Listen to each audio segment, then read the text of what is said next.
Bom dia. Eh, Então vamos fazer agora a última aula do módulo 2, ou seja, a teoria de grupos. E depois eu vou, antes do módulo 3, vai ter uma aula de exercícios. Eh,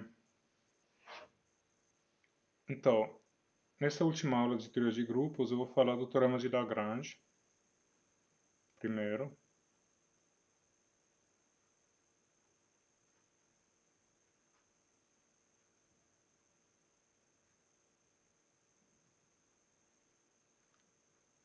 CG é um grupo finito e H é um subgrupo de G. Então, a ordem de H divide a ordem de G.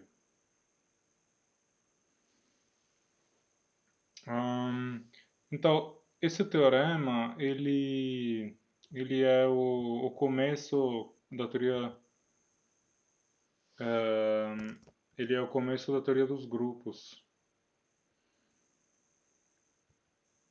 Quando você quer começar a fazer teoria de grupos, hum, geralmente esse aqui é o, é o ponto de partida. E para nós vai ser o último assunto, virtualmente, o último assunto de teoria de grupos, porque esse curso de Álgebra 1 é um curso básico, certo? E tá, então, antes de falar desse teorema, eu vou demonstrar esse teorema, né, da demonstração. Bom, aqui o que que aconteceu aqui? Demonstração.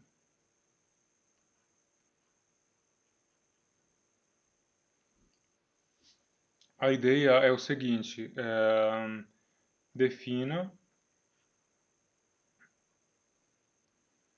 uma relação tilde por x em G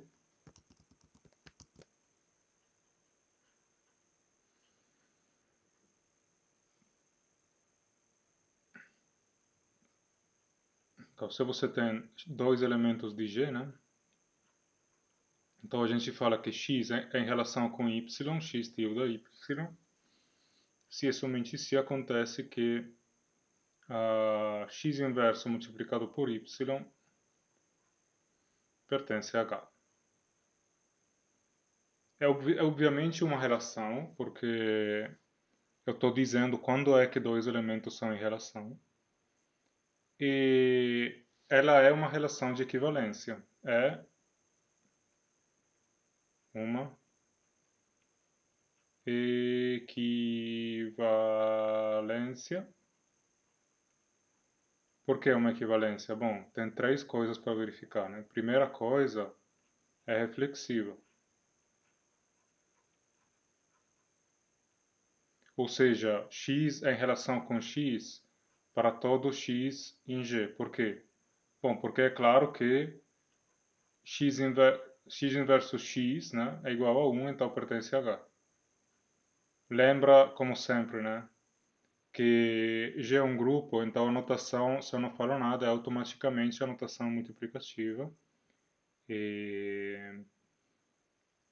e x é em relação com si mesmo, porque se você pega a definição da relação e substitui y igual a x, me dá uma coisa que é verdadeira. Porque o elemento neutro 1, na notação multiplicativa, o elemento neutro é indicado por 1, ele pertence a H, porque por definição de subgrupo.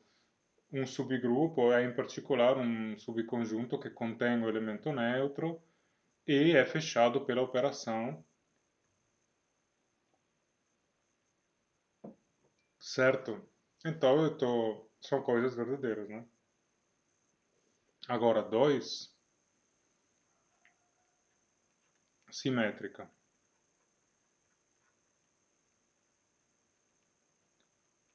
Se x em relação com y, isso significa que x inverso y pertence a h, certo?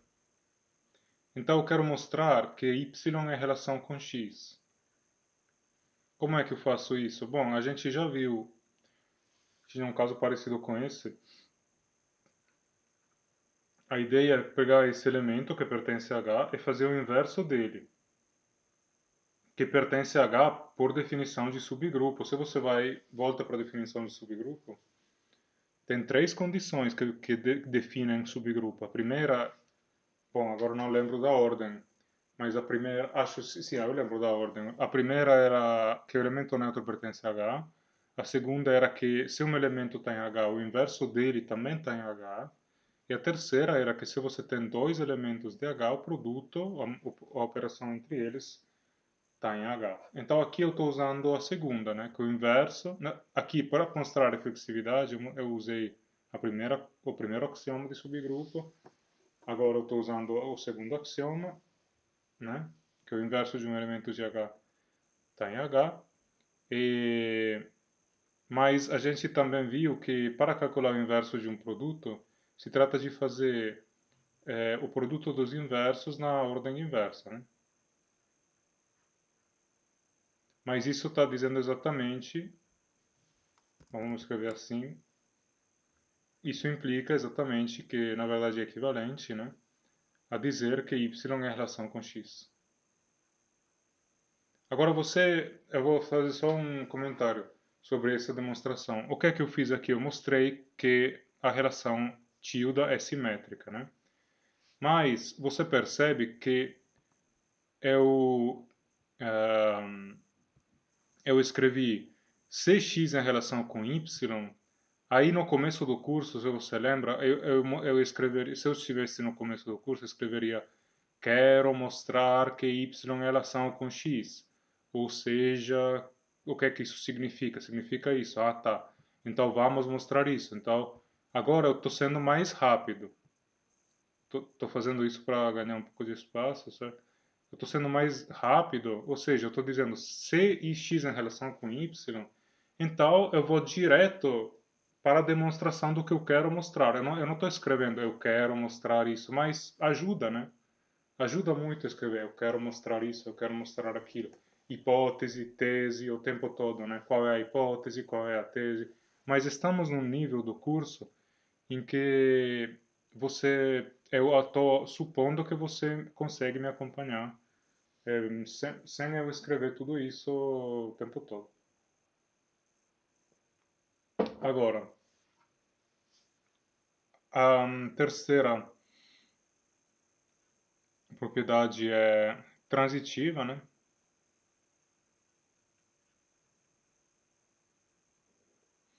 Então, se x é em relação com y e y em relação com z, eu quero mostrar, sem escrever tudo isso, né? Quero mostrar que x é em relação com z. Certo? Isso é a definição de relação transitiva. Então, vamos traduzir primeiro essas duas coisas. A primeira fala que x inverso y está em H. A segunda fala que y inverso z está em H. Por quê? Porque, agora, vamos ver aqui a definição da relação, né? Essa aqui é a definição da relação. Então, é claro que, o que é que ela está dizendo? Que um elemento é em relação com o outro se o inverso do primeiro multiplicado pelo segundo está em H, né? Agora, os elementos não precisam se chamar de x e y, né? Podem se chamar de y e z, como aqui, né? Então, o que que isso significa? Y em relação com z significa que o primeiro, que nesse caso é y, invertido, né? O inverso do primeiro multiplicado pelo segundo está em h. Eu estou aplicando exatamente essa fórmula aqui, né? Então, você tem que ter essa capacidade de separar os símbolos do que eles representam, né? Certo? Então, y inverso z está em H. Então, o que é que eu faço com esses dois elementos de H? Bom, eu multiplico eles, x inverso y, multiplicado y inverso z, obviamente está em H, porque H é um subgrupo, né? Eu tenho dois elementos de H, H é um subgrupo, então usando o terceiro axioma, se você volta para a aula anterior sobre subgrupos, o terceiro axioma fala que uma operação entre dois elementos de H tem que estar em H. Mas esse produto, o Y se cancela, né? Pela propriedade associativa, não importa onde eu coloco as parênteses, né? Essas parênteses eu posso tirar todas, porque eu não posso trocar a ordem dos elementos, eu não posso fazer isso. Mas eu posso tirar as parênteses, né? Aqui eu coloquei para separar o primeiro elemento do segundo, para ficar claro que eu estou multiplicando dois elementos, né? Mas agora que eu escrevi isso, eu posso me esquecer das parênteses, porque a operação é associativa, né? Então, se cancela o y, eu obtenho que no final x inverso z está em h, mas isso é como a mesma coisa que dizer que x é em relação com z, né? Porque o inverso do primeiro, que é x, multiplicado pelo segundo, está em h, né?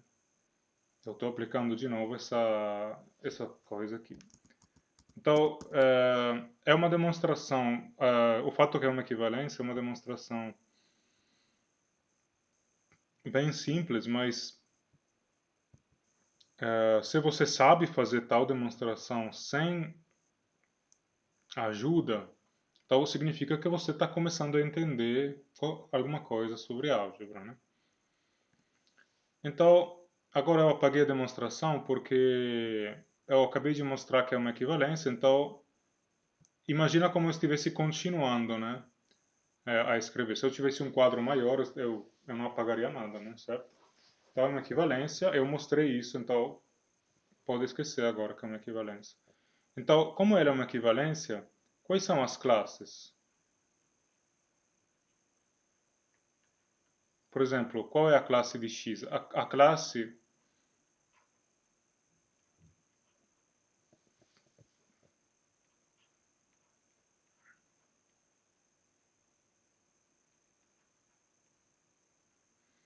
é,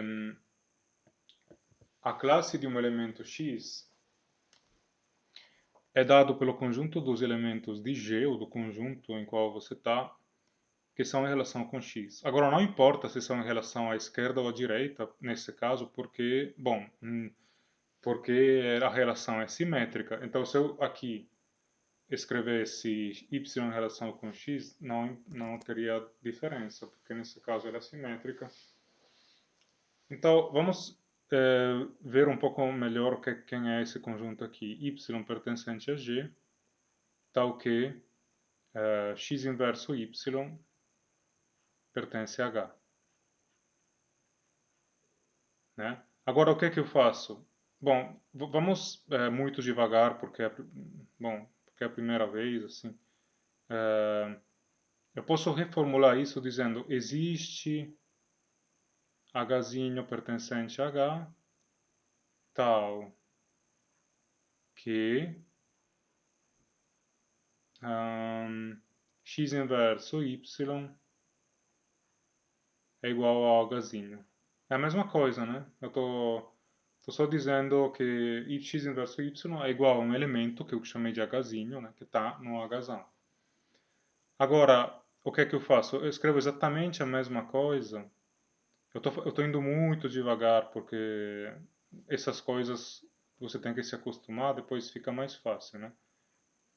Existe uma H tal que, e aqui eu multiplico tudo por x à esquerda, né? Então vai ficar que y é igual a xh, xhzinho. Então, como é que eu posso escrever isso de outra forma? Agora que está escrito desse jeito, é claro que os elementos dessa classe são do tipo XH. Então, eu posso mudar completamente a notação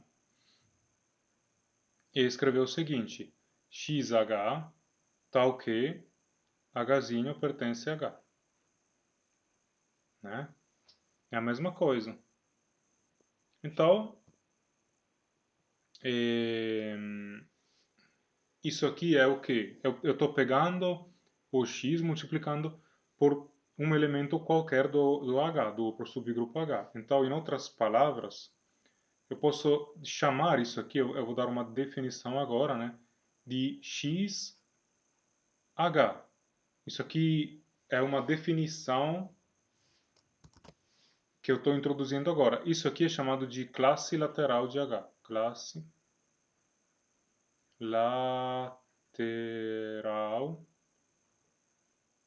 de H, né? É uma classe lateral, ela é chamada de classe lateral, é só um nome, né? E... O que é uma classe lateral de um subgrupo? É simplesmente dado, pegando o subgrupo H, né? E multiplicando todos os seus elementos, porque a classe lateral, isso aqui é uma definição que está escrita aqui, né? Esse x multiplicado a razão é uma coisa que eu estou definindo agora, que eu nunca falei disso antes, né? Estou definindo agora. Então, é o produto de todos de x, né, que é fixado, né, multiplicado por um qualquer elemento de H, certo? Qualquer elemento de H. Então, agora que eu mostrei isso, né, de novo, como eu preciso de mais espaço, eu vou fazer isso, eu vou escrever diretamente, né, que a classe de x, né, é igual a xh. Então, x multiplicado h, que por definição, né, esse símbolo significa definição, né, é dado por x h com h variando em h. Obviamente isso aqui é um subconjunto de G, não é um subgrupo de G em geral, né, mas você pode pensar por que ele não é, em geral, não é um subgrupo, por que não é um subgrupo, pode pensar, gente. Mas ele é, com certeza, os elementos dele estão em G, então ele é um subconjunto de G, e isso aqui é chamado de classe lateral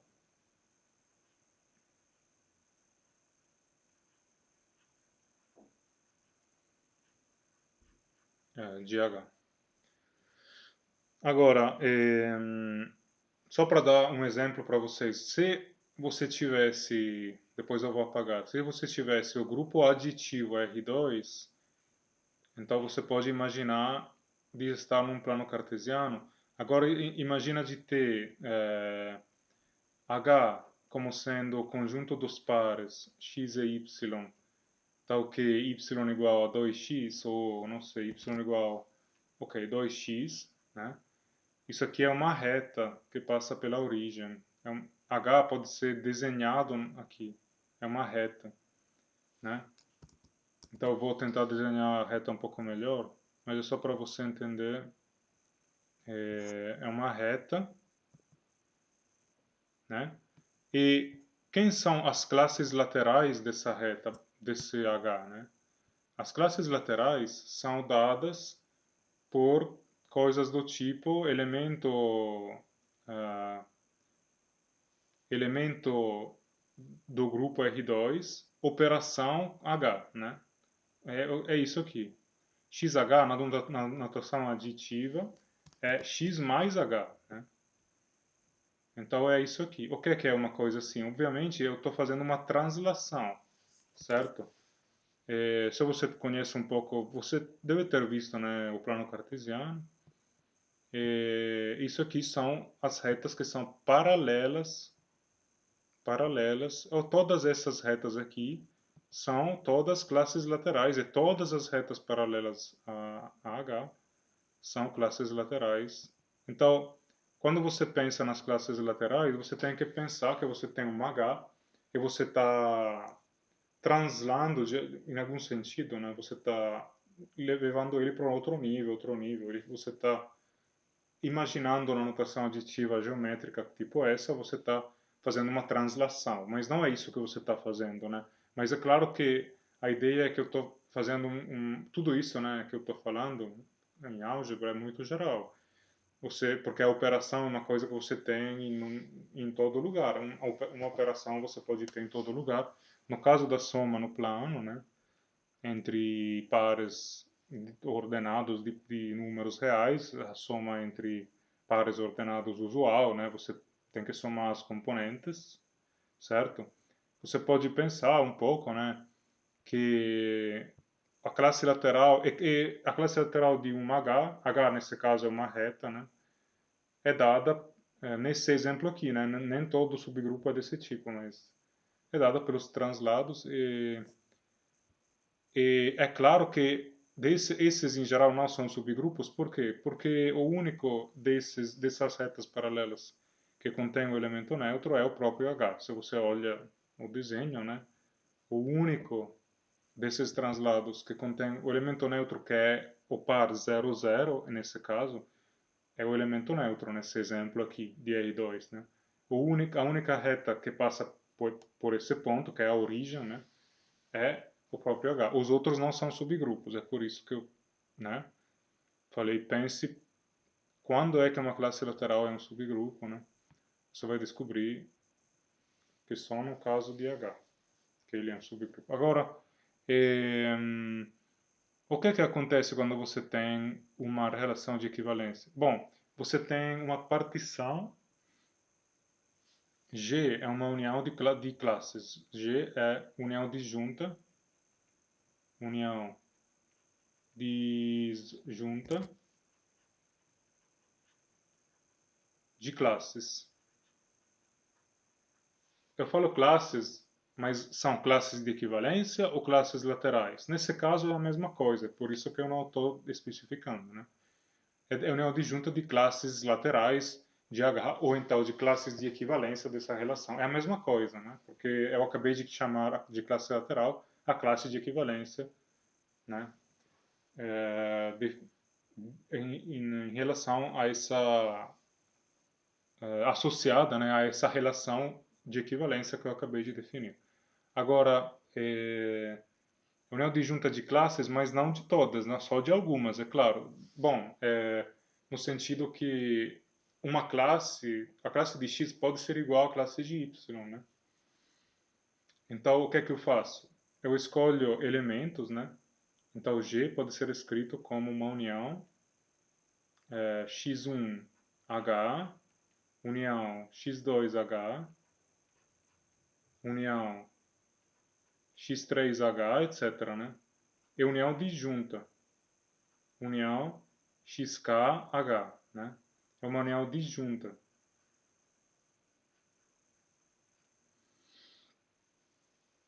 Esse número K que eu escrevi aqui, eu não conheço esse número K. É um número, né? É um número inteiro. Um número inteiro, que eu chamei de K, nesse caso, né?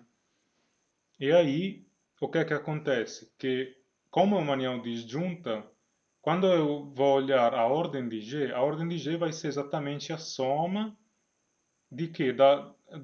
Dos tamanhos, né, desses subconjuntos. Então, essa anotação, como sempre, indica o tamanho, né, x3h, né, mais xkh, né, certo? Então, a gente descobriu isso, que a ordem de G é dada por essa soma é, não, dos tamanhos dessas classes laterais. Agora, o que é que eu vou fazer? Eu vou pagar tudo até aqui, eu vou continuar a partir dessa fórmula, certo? Agora, a gente descobriu que existe um K, um número K, né? Então, que a ordem de G é igual a essa soma aqui. Então, a pergunta natural é, mas qual é o tamanho de uma classe lateral? Qual é o tamanho de uma classe lateral? Certo? Então, como é que eu faço isso? Bom, considere a função f que vai de h para xh, que são dois conjuntos, né, que vão ser o domínio e o codomínio dessa função aqui, é definida como f de hzinho igual xh. né? Considere essa função aqui. É claro que é uma função, porque o domínio é H, né? O contradomínio é XH, ou a classe lateral, né? H é um subgrupo de G, XH em geral não é um subgrupo, mas os dois são dois conjuntos, né? Aí eu defini uma função dada por f de h igual a xh. É um produto, é uma operação entre dois elementos. E é claro que está em xh porque xh é justamente o conjunto de todos os produtos, né? Essa anotação aqui significa x multiplicado qualquer elemento de H. Tem um monte de elementos de H, do subgrupo H, né? Aí eu pego o x e multiplico ele por todos esses elementos, eu tenho um conjunto que não é igual a H, é diferente, é chamado de xh. É como se você, no desenho anterior, se você estivesse pegando todos os pontos da reta e cada um você translada, como é que fala? Faz uma translação para cada um, né? É isso que eu estou fazendo. Então você está saindo desse conjunto, está indo para outro lugar, né? Essa função codifica essa mudança que você está fazendo. F é bijetiva. Vou mostrar que F é bijetiva. Então primeiro eu vou mostrar que é injetiva.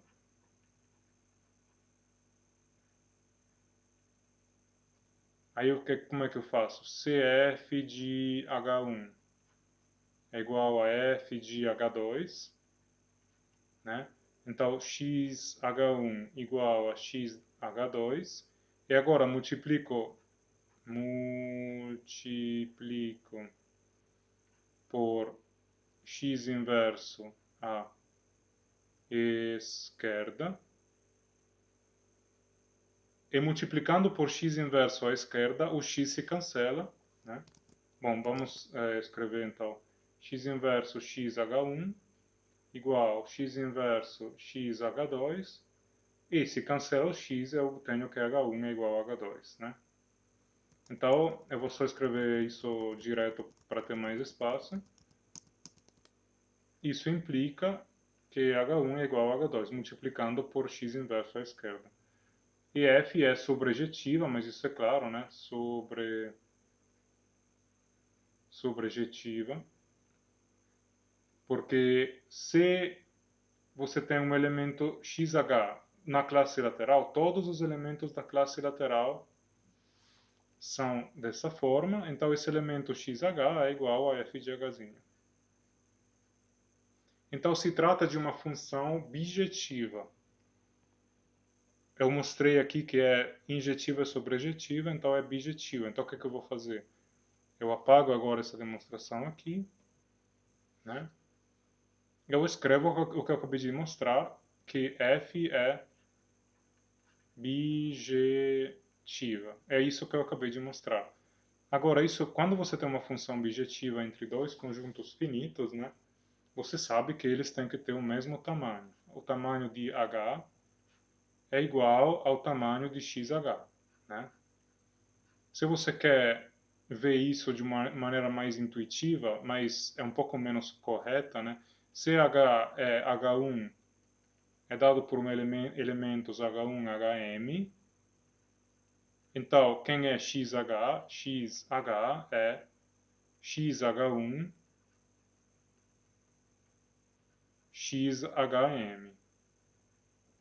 Certo? Então, esses elementos são distintos porque é uma notação para indicar H, mas você pode dizer, mas por que você não mostrou que H e XH têm o mesmo tamanho, escrevendo simplesmente isso, né? Se eu tivesse escrito só essa linha aqui, você teria visto muito claramente que esses dois conjuntos têm o mesmo tamanho, que é M nesse caso, mas isso não seria totalmente correto, por quê? Porque eu precisaria mostrar para vocês que esses elementos são 2 a 2 distintos entre eles, certo? São 2 a 2 distintos. E para mostrar isso é equivalente a mostrar que essa função que eu defini acima é injetiva, que era a parte um pouco mais complicada da demonstração da bijetividade. Então, na verdade, o conceito, né? Se você escreve isso sem justificação, você está esquecendo que existe uma coisa que você tem que justificar, ou seja, que essa função f é injetiva, ou seja, em outras palavras, que esses elementos que eu escrevi aqui são 2 a 2 distintos. Então, h e xh têm a mesma cardinalidade, o mesmo número de elementos, ou seja, o mesmo tamanho, né? A mesma quantidade de elementos para todo x. Isso não depende do x que eu posso pegar. Então, vale para x1, vale para x2, vale para x3, vale para todos eles.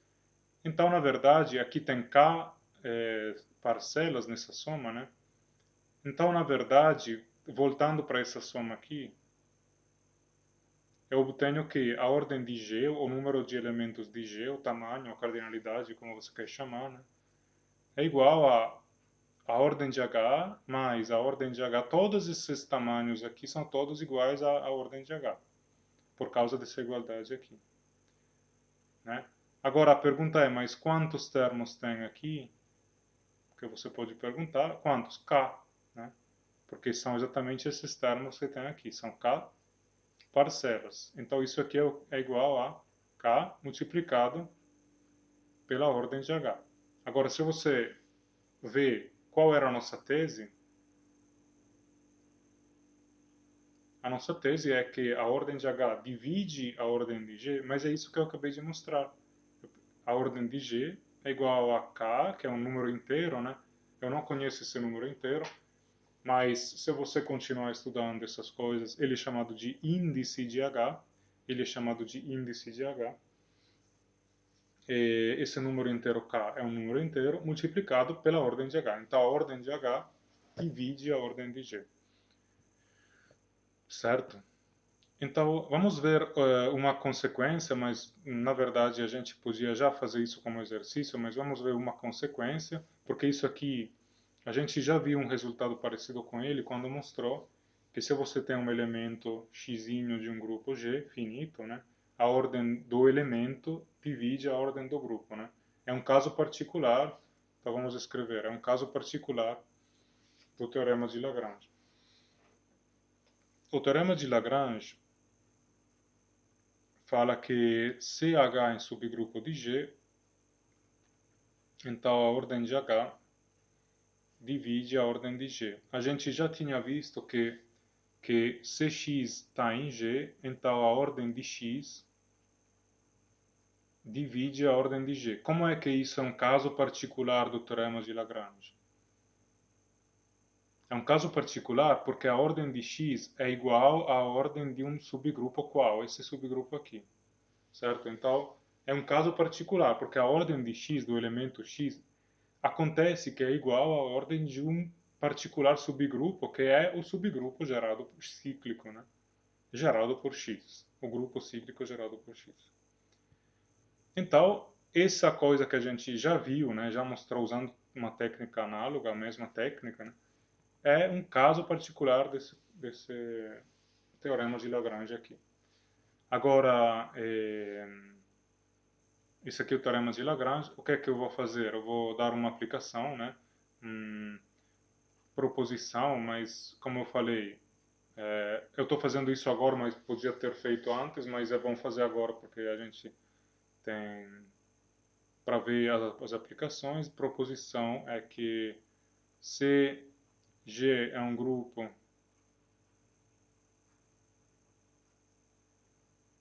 de ordem prima,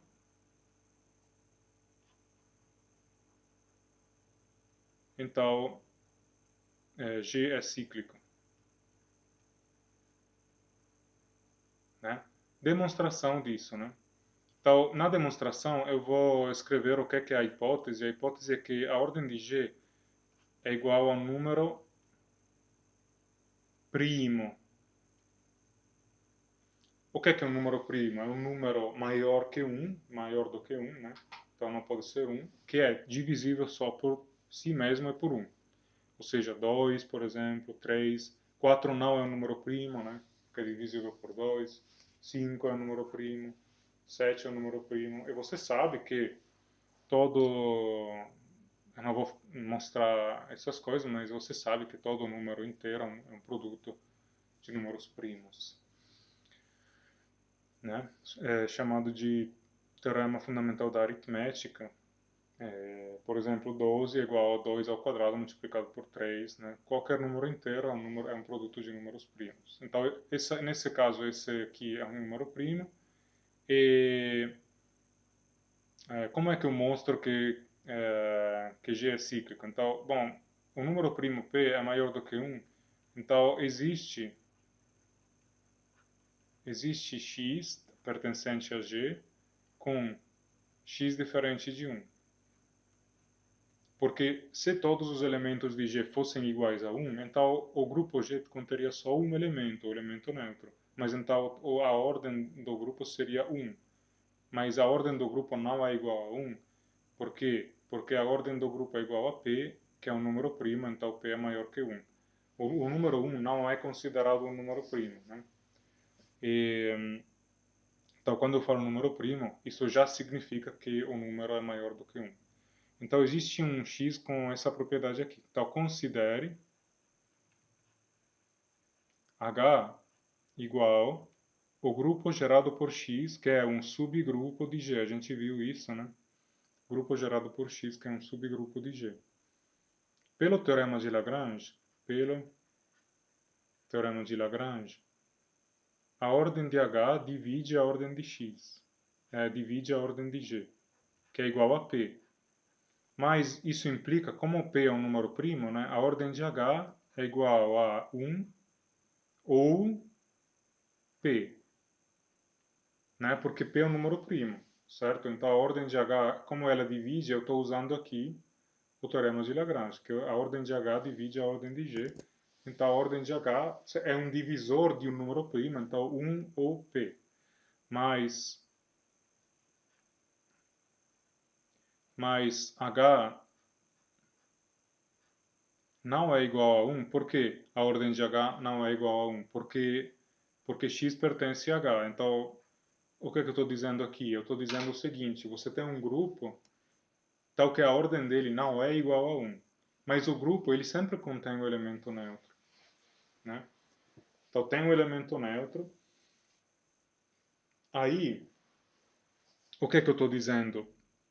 Dizer que a ordem de um grupo é igual a 1 é a mesma coisa que dizer que ele contém só o elemento neutro. Então, ele tem só um elemento, mas que é o elemento neutro. Mas, nesse caso, esse H ele contém o elemento X que não é igual ao elemento neutro. Então, o H não pode ter um único elemento, porque esse elemento X que ele contém, então ele tem pelo menos dois elementos. O elemento neutro, porque todo o grupo contém, né? E o elemento X que não é igual ao elemento neutro. Então, ele tem pelo menos dois elementos distintos, né? Então, como consequência, você deduz que a ordem de H é igual a P, né? É igual a P, mas a P é também igual à ordem de G. Então, o que é que você tem agora? Você tem G, que é um conjunto com P elementos, H, que é um subconjunto dele, mas eles têm o mesmo tamanho, esse conjunto e o seu subconjunto. Então, a única coisa que pode acontecer é que eles são iguais. G igual a H. Né? G igual a H. E isso termina a demonstração? Termina a demonstração. Por quê? Porque o que é que eu queria mostrar? Que G é cíclico. Aí o que é que eu fiz? Eu defini H como sendo um certo subgrupo, que é cíclico, né? Esse grupo aqui é cíclico. No final eu mostrei que G é igual a H, mas H é cíclico, né? Então, G é igual a H é cíclico, então G é cíclico, né? Então, é, isso aqui é uma simples aplicação, né? Agora, bom, a gente também viu, né, que no caso dos grupos cíclicos, a gente viu também, você lembra, no caso dos grupos cíclicos, a gente viu que, vou escrever exemplo aqui, se G é um grupo cíclico, né? Suponha Cn, né? E, e você tem M, um divisor de N. Existe um único, a gente viu isso, né? Existe um único H subgrupo de G com a ordem de H igual a M. Então, e qual era esse H? H era gerado por x elevado a n sobre m. E você vê que isso é coerente com o teorema de Lagrange, porque a ordem de H é igual a m, m é um divisor de n, e n é a ordem de G, né? Porque o grupo cíclico de ordem n tem ordem n, né? Então,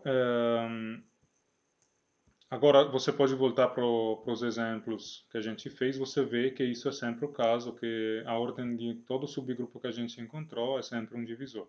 Agora o que é que eu vou fazer? Eu vou dar mais um exemplo em que a gente também vai ver que o teorema de Lagrange é verificado, né? Que é o grupo simétrico, né?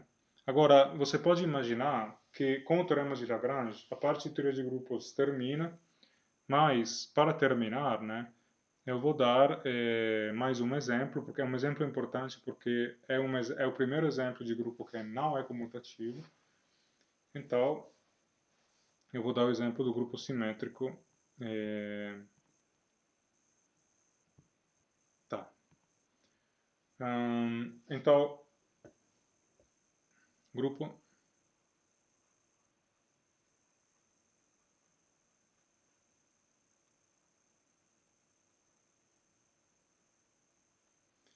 Então, seja X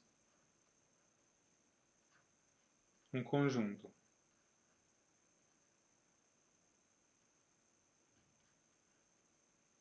certo?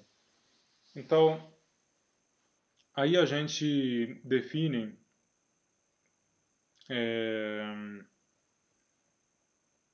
uma permutação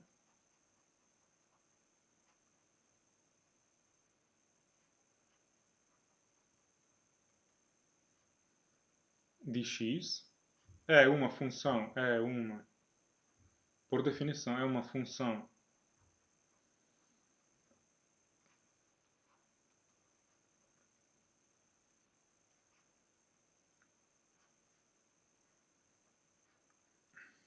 função bijetiva de x para x. Exemplo, né?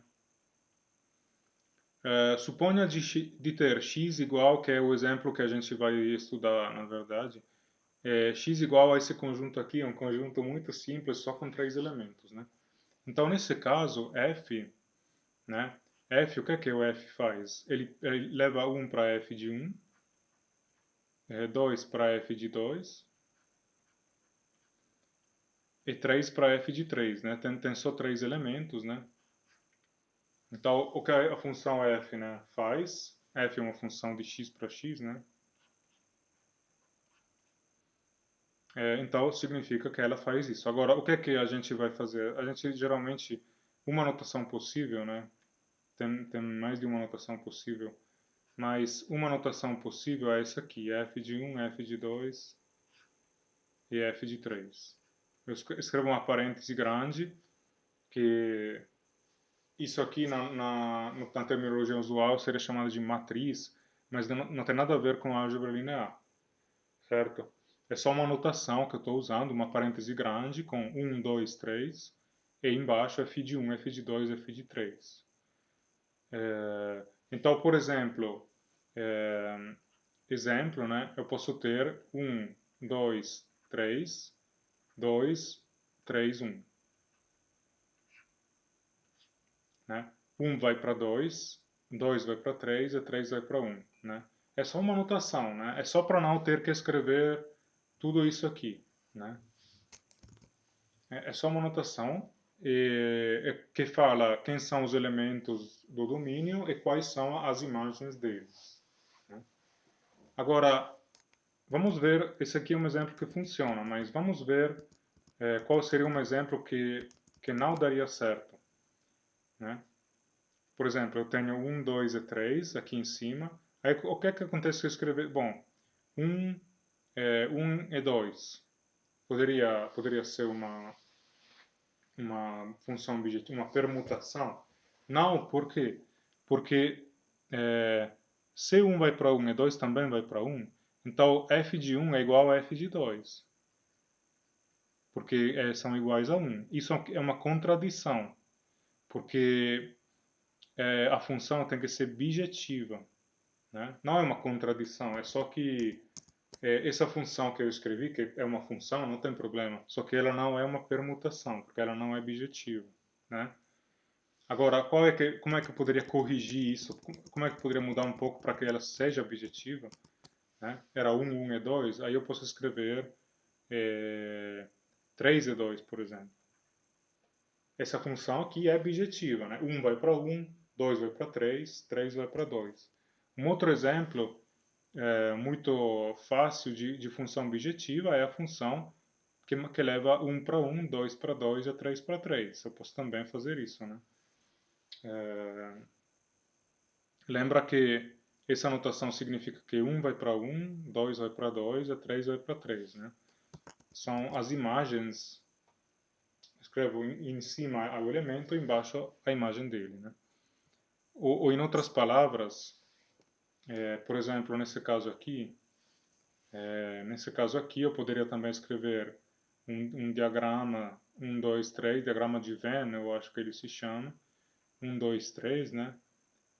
Tem dois conjuntos, domínio e o contradomínio, né? 1 vai para 1, 2 vai para 3 e 3 vai para 2. É a mesma coisa, só que você entende que, como notação, escrever tudo isso é muito pesado, muito pesado. Então, é por isso que a gente tenta escrever isso de maneira mais resumida. Agora, o que é que eu vou considerar? Isso aqui é um exemplo que eu dei, né? O que é que eu vou fazer agora? Ou seja, em outras palavras, para ser objetiva essa função, embaixo, na linha de baixo, esses três números, 1, 2 e 3, tem que aparecer cada uma única vez, né? Não pode aparecer nenhum deles mais de uma vez, senão a função não seria injetiva. Então, não sendo injetiva, também não seria objetiva. Agora,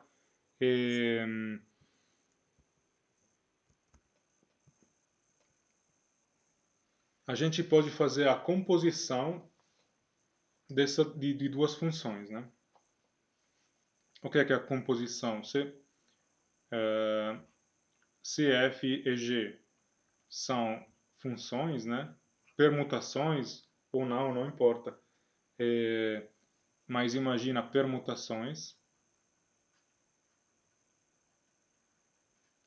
Então eu posso fazer o quê? A composição, que eu vou chamar de fg, de x para x. Como é que é definida a composição? Fg aplicado a x é igual a f de g de x.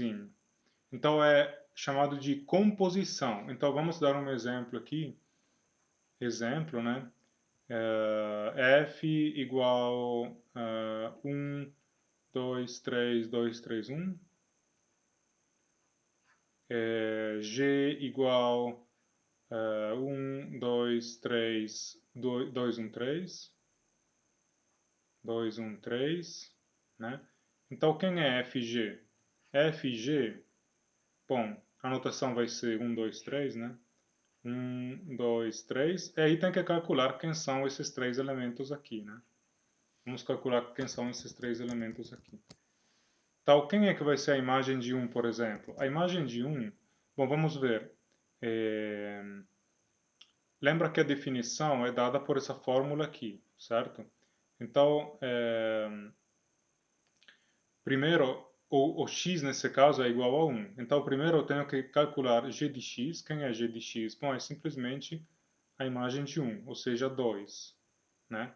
Então, g de 1 é igual a 2. Né? Então, quem é fg de 1? Fg de 1 é igual a f de g de 1, né? Eu vou escrever aqui para ter mais espaço. F de g de 1 f de g de 1, mas eu acabei de mostrar que g de 1 é igual a 2, então aqui eu posso escrever 2. Mas f de 2 é igual a quê? 3, né? Porque está escrito aqui, 2 vai para 3. Então, o que eu escrevo aqui embaixo é 3. E aí, a mesma coisa para 2 e para 3. Então, por exemplo, quem é que está aqui? Bom, tem que fazer g de 2, né, primeiro, que é igual a 1.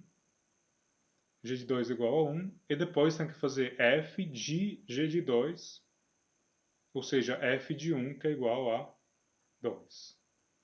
Então, 2. E aqui, quem que está aqui? Bom, é claro que, se você lembra do que eu falei, que nessa linha aqui todo mundo tem que aparecer uma única vez, é claro que vai ser 1. Mas vamos fazer a verifica, conferir que está certo. Primeiro tem que fazer, bom, quem é que está aqui? F de G de 3. Então primeiro tem que fazer G de 3, que é igual a 3, e depois F de G de 3, ou seja, F de 3, que é igual a 1. Né? Então eu usei todas as informações que F e G me dão para calcular F e G. Agora, o que é que acontece? Acontece que isso aqui determina uma operação, porque essa composição aqui vai ser bijetiva. Então, vamos ver.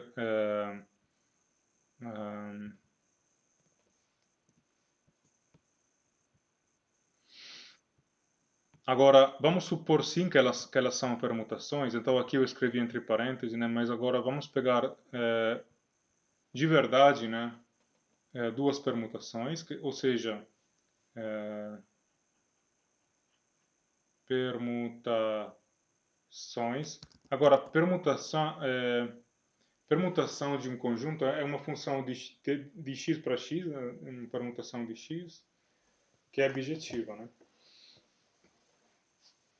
Então, eu estou supondo que f e g são bijetivas, então f e g é bijetiva. Agora, nessa parte, né, eu tô fazendo essa parte, como tem várias coisas aqui, algumas coisas mais fáceis eu vou deixar para vocês, mas como essa é a primeira demonstração pequena, são todas demonstrações pequenas, né? Mas essa aqui é a primeira, aí eu vou fazer essa demonstração, porque para começar assim, depois algumas você pode fazer você mesmo. Injetiva, né? Se fg de x1 é igual a fg de x2, como é que eu mostro que x1 é igual a x2? É isso que eu preciso fazer para mostrar que fg é uma função injetiva, né? Depois eu vou mostrar que ela é sobrejetiva. Então, aqui reformulando, isso ele está falando por definição de composição, que f de g de x1 é igual a f de g de x2. Aí eu vou só pegar mais um pouco de espaço. É isso, é a definição de composição. G de x2. Então, sendo que agora f é injetiva, g de x1, vamos escrever aqui, como f é injetiva, aqui eu tenho o quê? Eu tenho f de alguma coisa, né, igual a f de alguma coisa, então essas duas coisas têm que ser iguais. F de x1, g de x1 tem que ser igual a g de x2. O que é que eu fiz? Eu falei, f injetiva, eu usei, é uma hipótese que eu estou usando. Por quê? Porque por hipótese, f é uma permutação. É uma permutação, ou seja, é bijetiva. Mas se é bijetiva, então é injetiva em particular. Então, g de x1, os elementos que estão dentro aqui, eu estou usando o fato que é f injetiva, né? Implica que g de x1 é igual a g de x2. E agora, E agora, como você imagina, eu vou usar que G é injetiva, né? Como G é injetiva, x1 é igual a x2, certo? Por que G é injetiva? Porque G é uma permutação, então ela é bijetiva. F e G, os dois são permutações, então eu estou usando a injetividade dos dois, né, para mostrar que a composição é injetiva.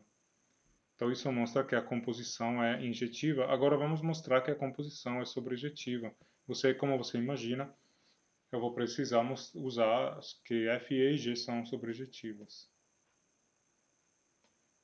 Sobrejetividade, né, de F e G. Então C, vamos chamar de Z, pertence a X, que é o contradomínio agora, né? Preciso pegar um elemento do contradomínio. Então, como agora F, sim, como F é sobrejetiva, né? Existe yzinho pertencente a X, que é o domínio, né? Tal que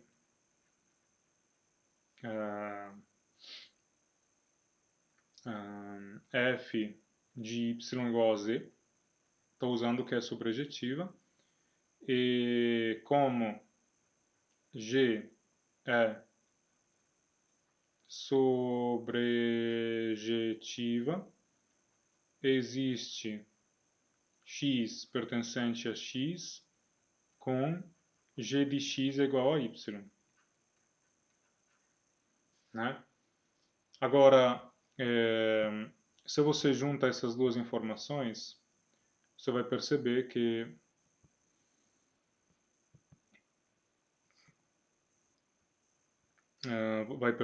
o que então acontece, que quem é f de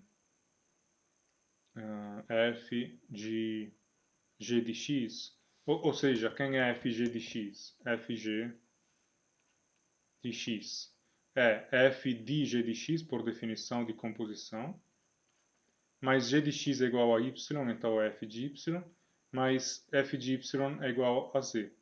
Então isso mostra que a função fg é sobrejetiva. Por quê? Porque eu peguei um elemento z no contradomínio e agora eu mostrei que existe um x no domínio, que nesse caso são iguais, mas eu estou tratando os dois né, de maneira diferente, né? X, eu encontrei um elemento que está no domínio, ele também está no contradomínio, né? Mas isso não importa, porque você tem que usar as informações que você precisa, escolher o que usar, né? Porque muitas vezes eu vejo erros entre quem estuda matemática que são do tipo, eu preciso usar tudo o que eu tenho, né? Eu preciso, tipo, a função é objetiva, então eu preciso usar que é objetiva. Eu não posso usar só uma informação, tipo, só que ela é sobrejetiva. Não, eu preciso usar tudo sobre ela. Não, você precisa usar o que você precisa usar, né? Nesse caso, eu peguei um elemento z de x, mas no contradomínio, né? Que é igual ao domínio, mas isso não importa. Eu encontrei um elemento x no domínio, que é igual ao contradomínio, mas isso não importa. Tal que fg de x é igual a z. Então isso mostra que a função fg é sobrejetiva. Agora eu já falei de composição, mas você tem que imaginar que a composição entre uma função f e uma função g é uma coisa desse tipo, onde g está aqui e f está aqui, né? Por exemplo, pega um x que está aqui, né? Aí ele vai para onde? Para g de x aqui, né? G de x está aqui, ele vai para onde? Para f de g de x, né? Então é como se a composição é como se fosse como se você tem duas setas pequenas e você gera uma seta grande. É como se você tivesse, né, três conjuntos, x, ou mesmo repetido três vezes nesse caso, né? X é x, e aí você tem as duas setas que são g e f, e você faz uma seta maior, que é gf, né? Eu já falei de composição, mas é só para você lembrar o que é a composição de funções. Agora, para resumir, você tem essas permutações que são, eu já defini. Agora, é, vamos entrar nas coisas interessantes. Então, seja, bom, X um conjunto, né?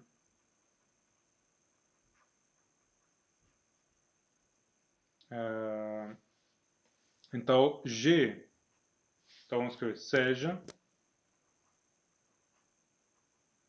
G igual a, eu vou escrever sim X, o conjunto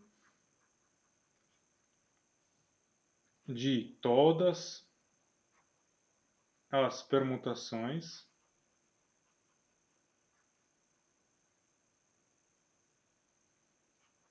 de X. G é um grupo, né? G é um grupo com a operação de composição. Composição.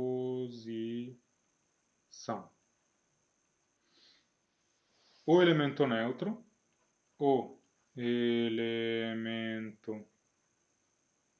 neutro é a identidade, ou seja, id de x para x. O que é id faz? Id de x é igual a x. É uma função que não faz nada. É uma função como se fosse y igual a x, né? F de x igual a x. Só que essa função é chamada de id, né? Agora,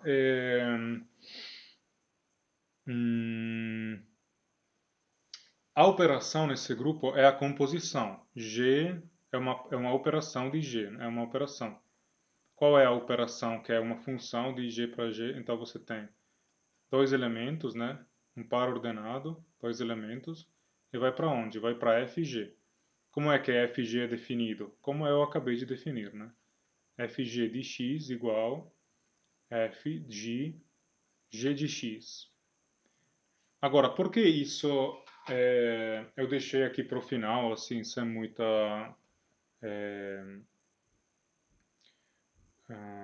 sem aprofundar muito esse grupo, que seria, na verdade, o primeiro grupo interessante entre os grupos não abelianos e tal.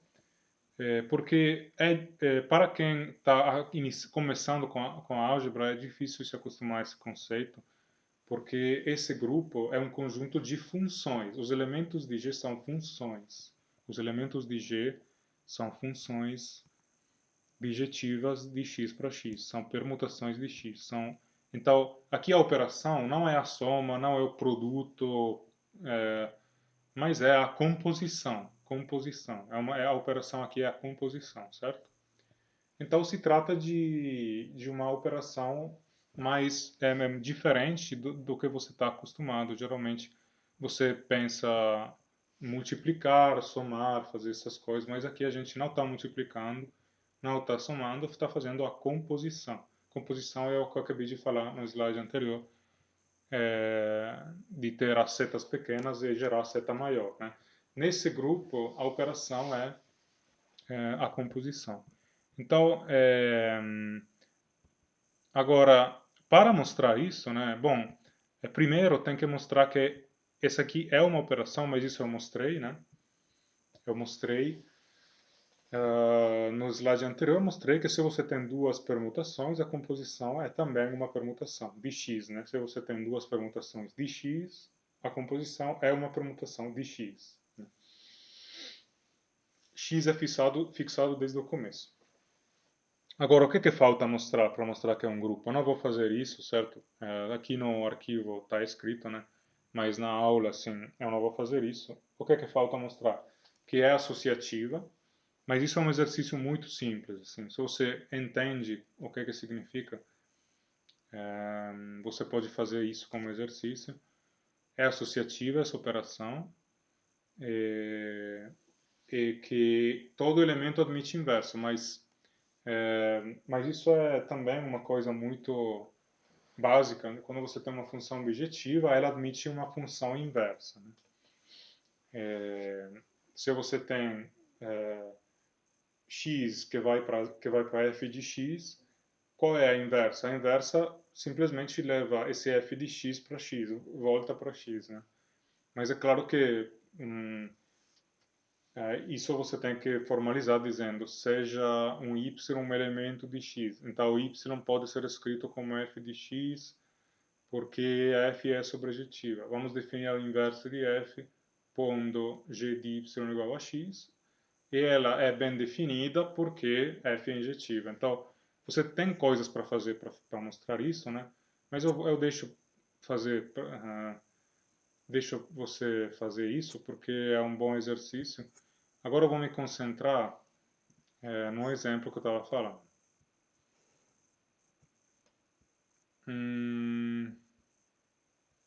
O exemplo que eu estava falando é esse exemplo aqui. Então, exemplo, x igual 1, 2, 3. Que é o primeiro caso interessante, na verdade. Você pode fazer o caso 1, 2, mas é menos interessante. Aqui vamos ver. G vai ser sim_x, o grupo das permutações de x. Agora, primeira pergunta, esse aqui é um grupo, né? Mas é um grupo finito ou não? Tipo, quantos elementos ele tem? Ele é um grupo finito, sim, porque você tem quais são as possibilidades? Se você tem, imagina, na notação 1, 2, 3, por exemplo, isso aqui é uma possibilidade, esse aqui é o elemento neutro, é a identidade, né? Leva cada elemento para si mesmo. Um outro elemento é esse aqui, por exemplo, eu posso trocar 1 com 2 e fixar 3, né? Esse aqui é um outro elemento. Agora, se você pensa, se eu escrevesse todas as possibilidades, então 1, 2, 3, por exemplo, eu posso, aqui eu fixei 3, agora eu posso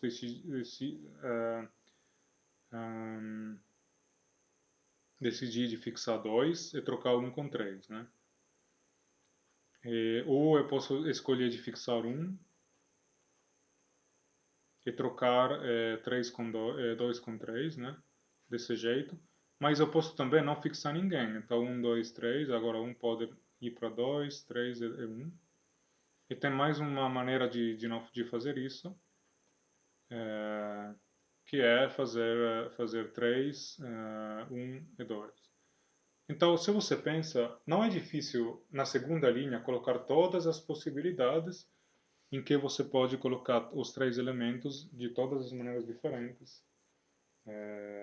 Ou seja, escrever todas as possibilidades.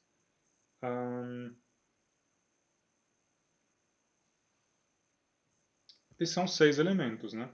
Então, você tem que pensar um pouco, talvez, né? Mas isso mostra que esse conjunto aqui, né, é exatamente igual, G é exatamente igual ao conjunto desses 6 elementos aqui, né? É um conjunto com 6 elementos, né? 6 elementos. Agora, o que que acontece, eu vou só abrir uma parêntese assim, o que que acontece se você abrir uma parêntese? Em vez de ter 3 elementos, você tem n elementos. 1, 2, 3. É qualquer número n de elementos. Então, qual é que vai ser g igual sim x? Qual é que vai ser a ordem de g? A ordem de g vai ser uma coisa chamada de n fatorial. Ou seja, n multiplicado por n menos 1, multiplicado por n menos 2, etc. Multiplicado por 2, multiplicado por 1. O produto de todos os números entre 1 e n, todos eles. Por exemplo, 4 fatorial, 4 por 3 por 2, ou seja, 4 por 6, ou seja, 24, né? 4 fatorial igual a 24. No exemplo anterior, esse aqui era 3 fatorial, 3 fatorial, né? Porque 3 fatorial é igual a 3 por 2 por 1, né? Isso aqui é igual a 6. Agora, por que é n fatorial a ordem do grupo simétrico nesse exemplo, em que x é 1, 2, 3 até n? Eu, de novo, eu vou dar a ideia, né? Aqui eu escrevi mais no arquivo, mas a ideia é que você tem que, para contar as permutações, né? Você tem que pegar o primeiro elemento, que é 1 nesse caso, né? Escolher a imagem dele, tem n possibilidades para a imagem do 1. Então, n, né? Depois de escolher a imagem de 1, com n escolhas, você pega 2. A imagem de 2, quantas escolhas tem? Tem n também, parece, né? Porque tem n elementos no contradomínio. Mas, na verdade, você não pode escolher f de 2 como sendo igual a f de 1, porque senão a função não seria injetiva. Então, na verdade, você tem só n menos 1 escolhas para o segundo elemento, para a imagem do segundo elemento. N menos 1. Então, n por n menos 1. Agora, quantas escolhas tem para 3? Todas, menos as imagens de 1 e de 2. Então, n menos 2. E assim diante, até a escolha de f de n, que é a única que você ainda não escolheu. Se você faz um desenho, pensa um pouco, é exatamente isso, né? Então, a ordem do grupo simétrico de x, quando x tem n elementos, g tem n fatorial elementos.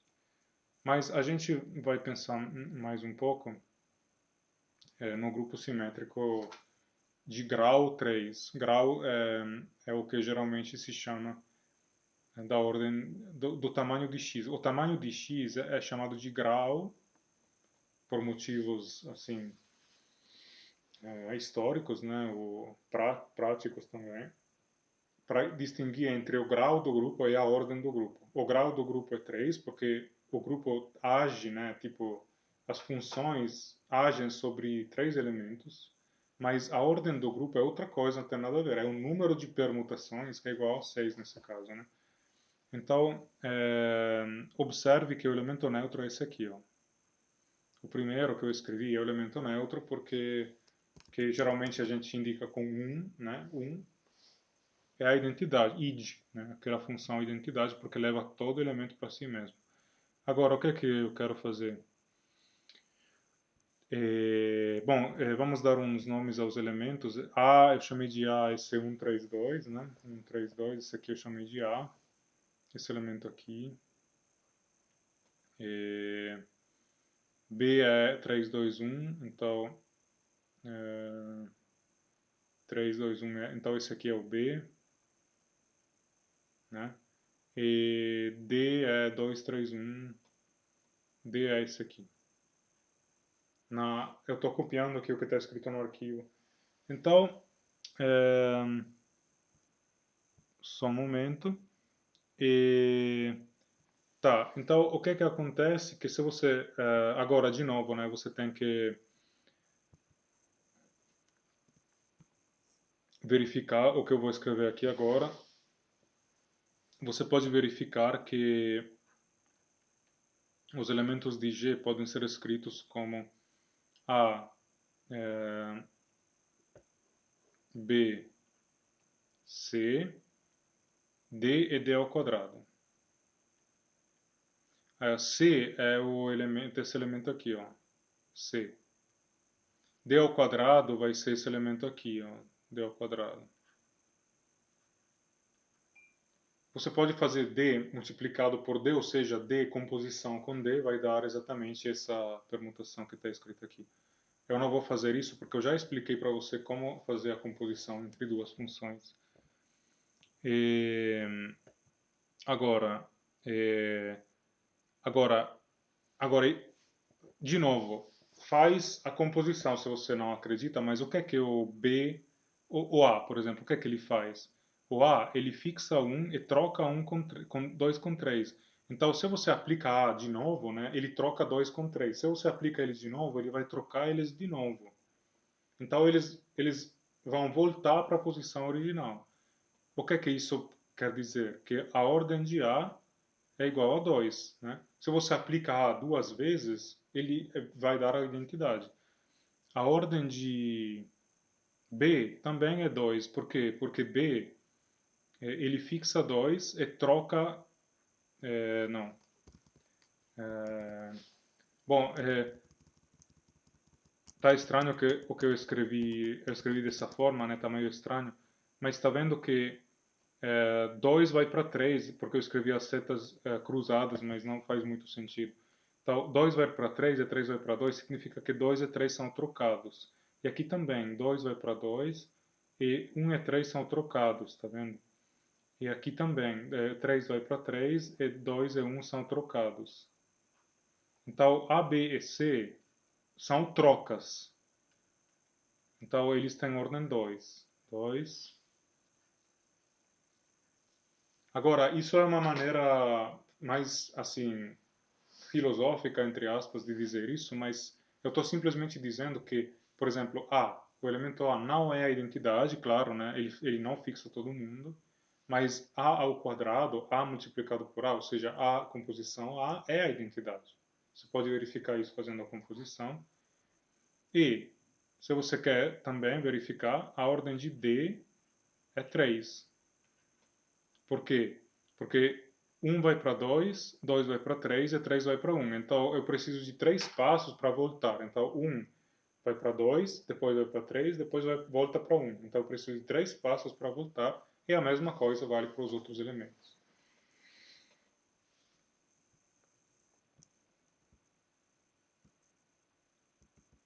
Agora,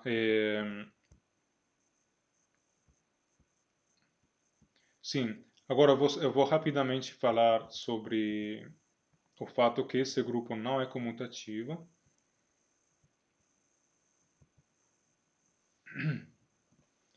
É,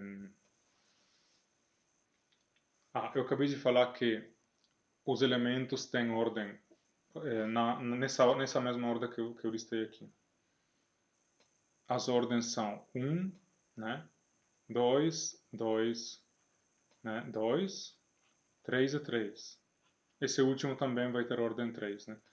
Então, você pode verificar que todos eles são divisores da ordem de G, que é 6, né? Então, não tem surpresa. Teorema de Lagrange, você lembra, né? Agora, rapidamente, esse grupo não é comutativo, né? Não é comutativo, porque AB não é igual a BA. Então vamos ver isso. Quem é AB? AB é 1, 2, 3, 1, 3, 2. Isso aqui é o A, né? O B é 1, 2, 3, 3, 2, 1. Quem é isso aqui? Bom, você lembra, eu vou fazer isso. Qual é a imagem de 1? Bom, a imagem de 1 é 3 aqui, a imagem de 3 é 2, então 2, né? Quem é a imagem de 2? Bom, a imagem de 2 é 2, a imagem de 2 é 3, então 3. Quem é a imagem de 3? A imagem de 3 é 1, aqui é 1, então a imagem de 3 é 1, né? Agora vamos fazer o contrário. Vamos fazer 1, 2, 3, 3, 2, 1. Aí, isso aqui seria o B, né? E o A é 1, 2, 3, 1, 3, 2. Isso aqui é o quê? Bom, a imagem de 1 é o quê? A imagem de 1 aqui é 1, aqui o 1 vai para 3, então 3, né?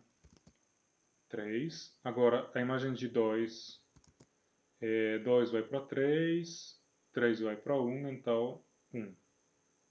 E a imagem de 3, bom, o único que está faltando é 2. Então, esses dois caras são distintos, né? Não são a mesma permutação, né? Porque a segunda linha é diferente, é 2, 3, 1 aqui, 3, 1, 2 aqui.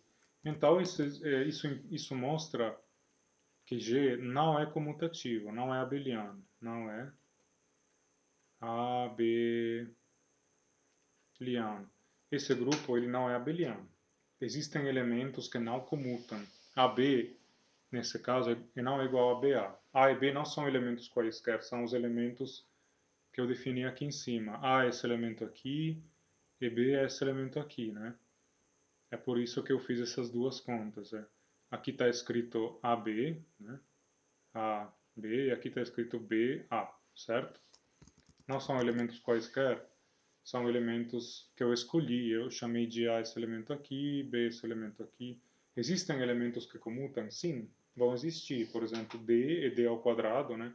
Esses últimos dois, se você faz a conta, esses últimos dois elementos aqui comutam entre eles, mas em geral, dois elementos quaisquer não comutam, porque existem elementos que não comutam. Então é falso dizer que se eu pego dois elementos quaisquer, eles comutam, né?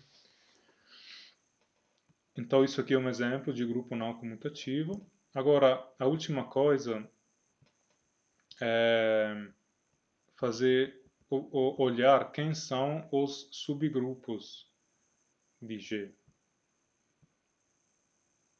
que é uma outra coisa interessante, né?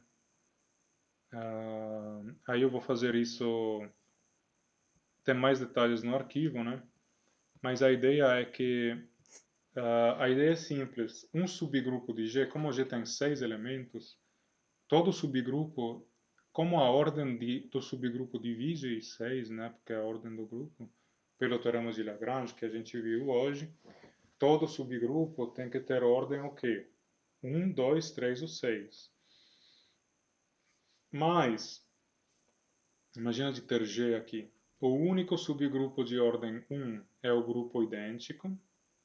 Então, o único subgrupo de ordem 6 é o grupo G, né? Porque se um subgrupo tem a mesma ordem que o grupo, então eles são iguais. São conjuntos finitos do mesmo tamanho e um está contido no outro, né? Agora, quais são os subgrupos? Eles têm todos ordem 2 ou 3, todos.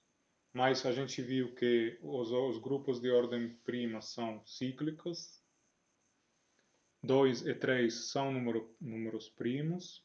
Então a única possibilidade é que todos os subgrupos de G, diferentes de G, são todos cíclicos. Mas os grupos cíclicos a gente sabe como são.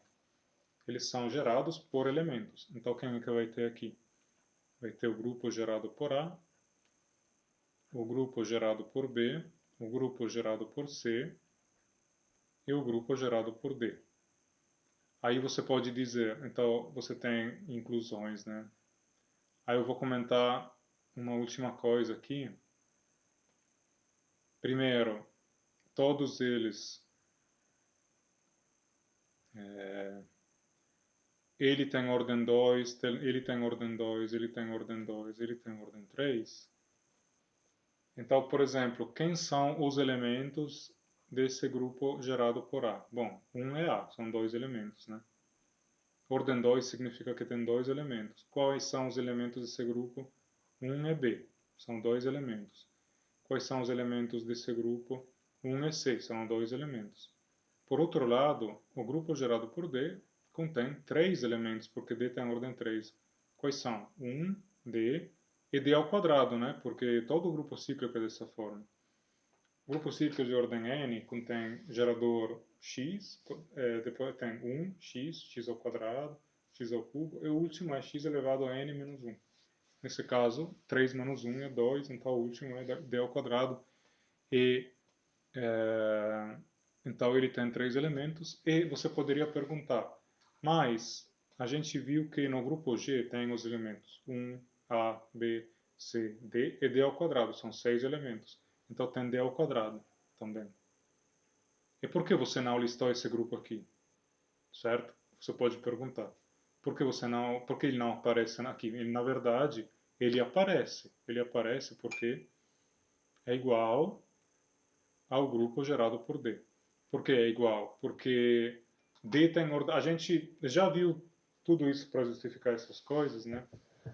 No curso até agora. Por que esses dois são iguais? Porque D tem ordem 3.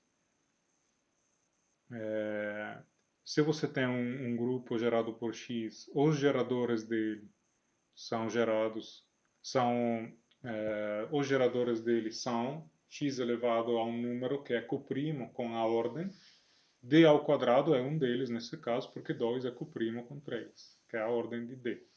Então, D ao quadrado e D geram o mesmo grupo cíclico. Então, é por isso que o grupo gerado por D ao quadrado não aparece nessa lista, é porque, na verdade, ele aparece. Não aparece no sentido que eu não escrevi, mas ele aparece porque é igual a um deles. Não é imediato, não é óbvio que é igual, mas é verdadeiro que é igual. Então, na verdade, ele aparece. Agora, você pode imaginar que se esse grupo já deu trabalho, imagina, por exemplo, o grupo simétrico, mas em vez de ter, imagina, 2 e 3, você ter 2, 3, 4, por exemplo, ou então 2, 3, 4 e 5, ou então qualquer conjunto. A teoria se expande, né? Aí fica uma coisa bem mais complicada do que a gente falou até agora. A gente até agora sempre falou só de grupos cíclicos, grupos abelianos.